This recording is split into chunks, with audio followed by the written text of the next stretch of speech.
Hello and welcome to WWDC 2016. We have a really big and jam-packed morning planned for you, and we couldn't be more excited.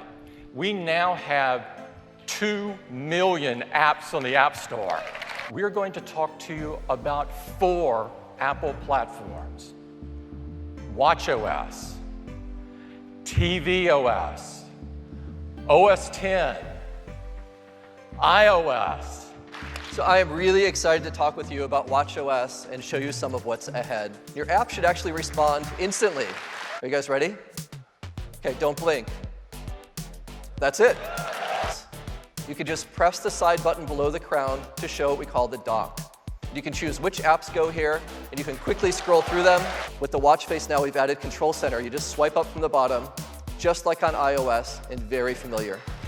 So now when you receive a message, you can see the ways to respond right there. With Scribble, you have a new way to respond just by writing what you like on the screen, and you can just quickly draw the letters for your message right there, like writing something like Starbucks. And you can see the letters go right on top of each other. And we're adding a new watch face specifically for that called Activity. We've also added a really simple new face that we call numerals. You can now just swipe to switch to the face you'd like to use. And we're going to be able to help with that with SOS on the watch, and we're going to make it easy to call for help. To activate it, you just press and hold the side button. It's going to count down to let you know it's calling 911. Your watch will actually now show your medical ID, which is also a new feature in watchOS. So we know that one of the most popular apps on the Apple Watch is the Activity app. So with watchOS, we're introducing activity sharing. And there you will see your selected family and friends rings as well. So with watchOS, we're launching a brand new app for health. It's called Breathe. And it's designed to guide you through simple, deep breathing sessions. And the preview release for you is available today, so you can get going. And the free upgrade is coming to all watch users this fall. And that's just some of what's coming in watchOS. Let's talk about tvOS and Apple TV.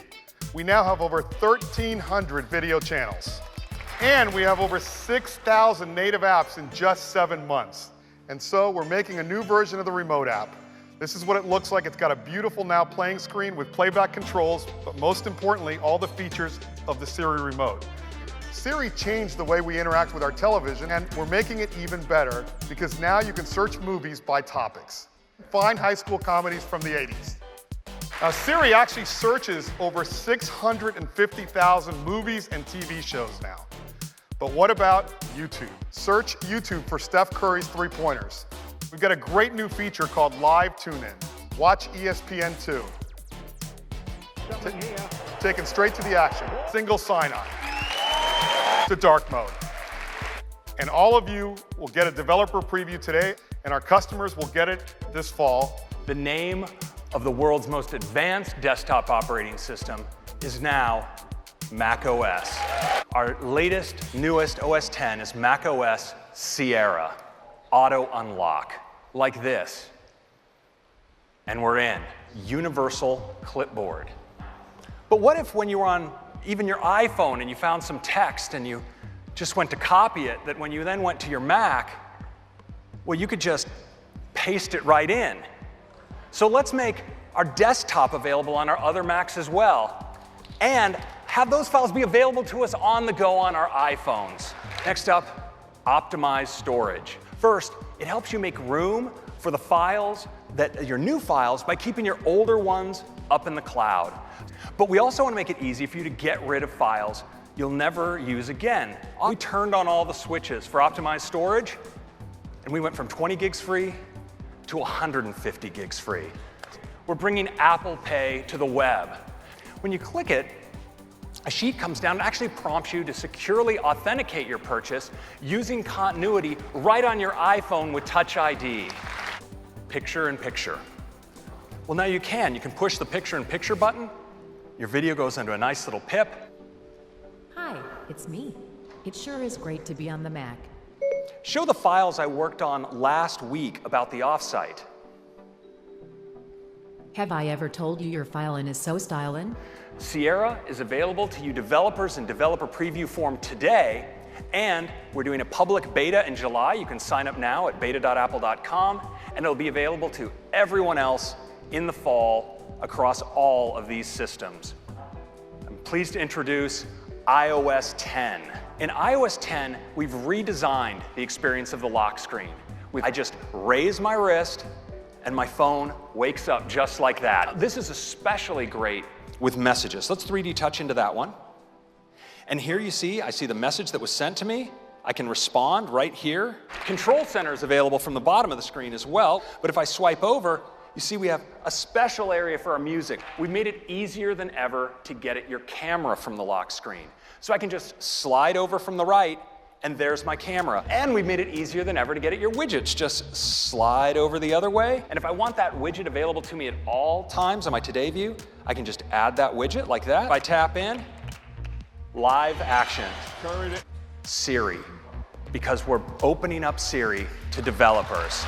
Send a WeChat to Nancy saying I'll be 5 minutes late, quick type. Well, now we're using deep learning, and so it can extract information from a message that maybe says, oh, you're talking about dim sum at 11 a.m. on Sunday. Well, when you go to automatically create a calendar event, Siri can pre-fill it for you. Photos. The big news in photos this year is advanced computer vision. Facial recognition to object and scene recognition as well.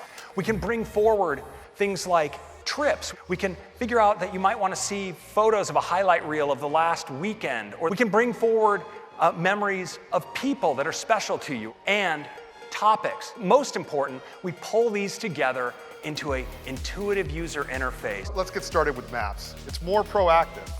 So you slide up from the bottom and you can see suggestions. Maps knows that usually at this time, I usually go to work. Now we're applying all of these new designs to navigation as well. Now we give you quick controls to let you see route details.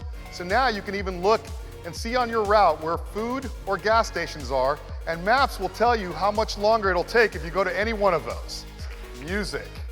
So today, we've got an all-new Apple Music redesigned from the ground up. And now, their lyrics.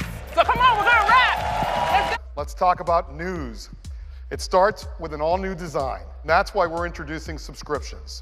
Now, on to number 8, and it's HomeKit. We're building on the HomeKit framework with a great new app we call Home.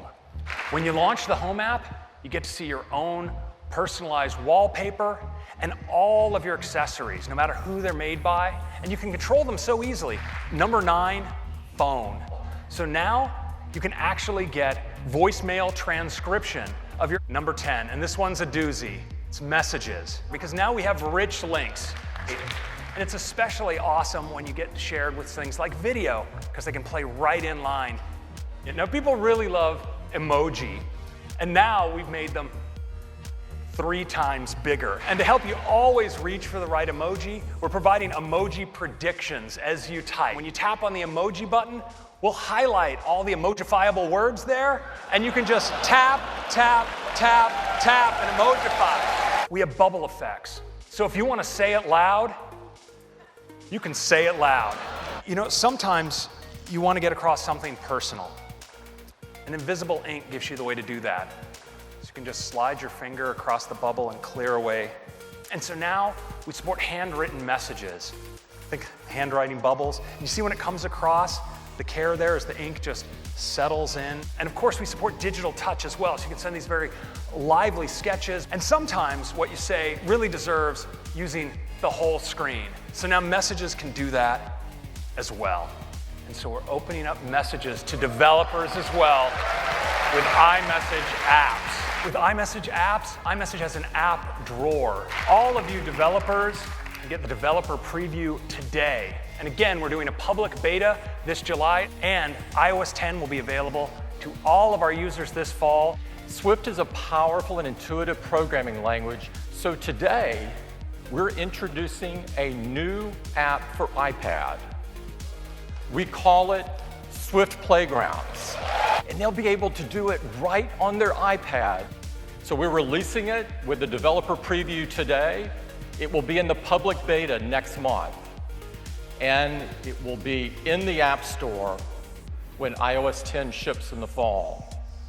What a great morning. Thank you very much and have a fantastic week. Apple Pay.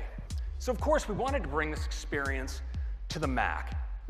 We thought long and hard about exactly the right way to do it, and I think we've nailed it.